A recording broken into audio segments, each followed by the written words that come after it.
Hello दोस्तों, आप सब कैसे हैं। मैं आज आपके लिए लेकर आई हूँ रक्षाबंधन पर एक विशेष कहानी। और हाँ, अगर पसंद आए तो लाइक और सब्सक्राइब करना मत भूलना। श्रुति। इलाहाबाद की छोटी सी गली में उसका मायका था। गुलाबी रंग की दीवारें, खिड़की पर माँ की तुलसी और आंगन में बैठे पापा अखबार पढ़ते हुए। वो घर जहाँ सब कुछ अपना था। सुबह माँ की आवाज़, उठ जा बेटा, दूध ठंडा हो जाएगा। और पापा की पुकार, तेरी स्कूटी का पेट्रोल डलवाया। भाई अनुराग हमेशा उससे झगड़े करता, लेकिन राखी पर दुनिया का सबसे प्यारा गिफ्ट देता। और अंशिका, बचपन की सहेली, अब भी हर संडे आकर मिलती। वही घर में श्रुति खुलकर हंसती थी, रोती थी, गाती थी, बिना किसी जजमेंट के। शादी के बाद श्रुति का घर बदल गया। अब वो लखनऊ में थी। वहाँ सब कुछ बड़ा था, घर की जिम्मेदारियाँ। ससुराल वालों ने बहुत अच्छे से स्वागत किया, लेकिन उस अपनापन की गंध नहीं आई थी जो मायके में थी। शुरू शुरू में सबने कहा, नई बहू है, आराम करो, कुछ दिन तो आराम ही करो। लेकिन हफ्ते भर बाद ही सासू माँ की बातों का स्वर बदलने लगा। ये बर्तन ऐसे नहीं रखे जाते। कितनी देर तक सोई रही? सुबह का नाश्ता तो समय से होना चाहिए। पति आदित्य समझदार था, लेकिन माँ की बातों के सामने कभी कभी चुप हो जाता। वो हमेशा कहता, थोड़ा समय दो, सब ठीक हो जाएगा। श्रुति अक्सर चुप रहती, अपने कमरे में अकेली बैठी मायके की तस्वीरें देखती। माँ पापा की गोदी, भाई की शरारतें और अपने पुराने कमरे की गुलाबी दीवार, सब उसकी यादों में रोज उतर आते।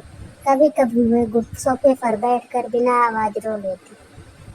रक्षाबंधन आने वाला था। मायके से फोन आया, बेटा इस बार राखी पर आ जाना। अनुराग बहुत उत्साहित है। श्रुति ने सास से धीरे से कहा, माँ जी, क्या मैं राखी पर मायके जा सकती हूँ? गीता देवी थोड़ा सोचते हुए बोली, शादी को अभी कुछ ही दिन हुए बेटा, मायका तो हमेशा वही रहेगा। अब इस घर को समझो। श्रुति का चेहरा उतर गया।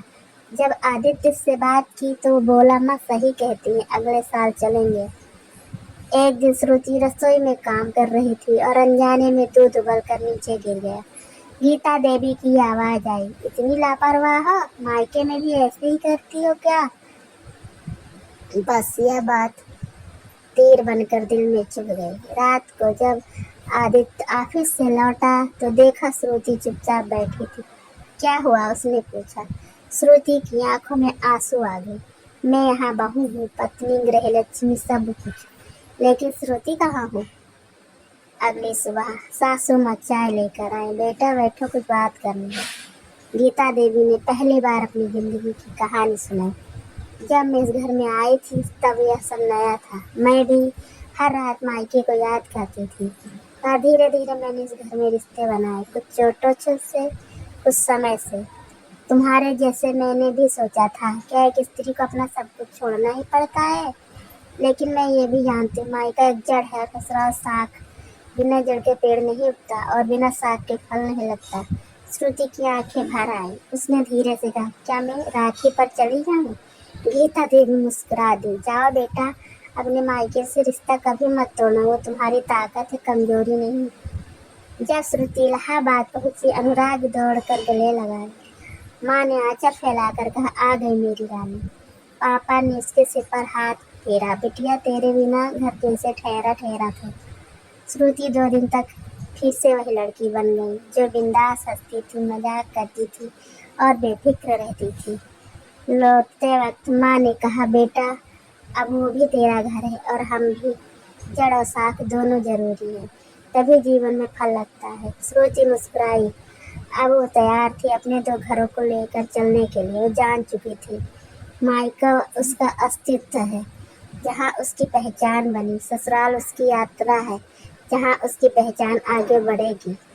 तो दोस्तों, अगर आपको मेरी कहानी पसंद आई हो तो सब्सक्राइब जरूर कीजिएगा और हमें सपोर्ट कीजिएगा।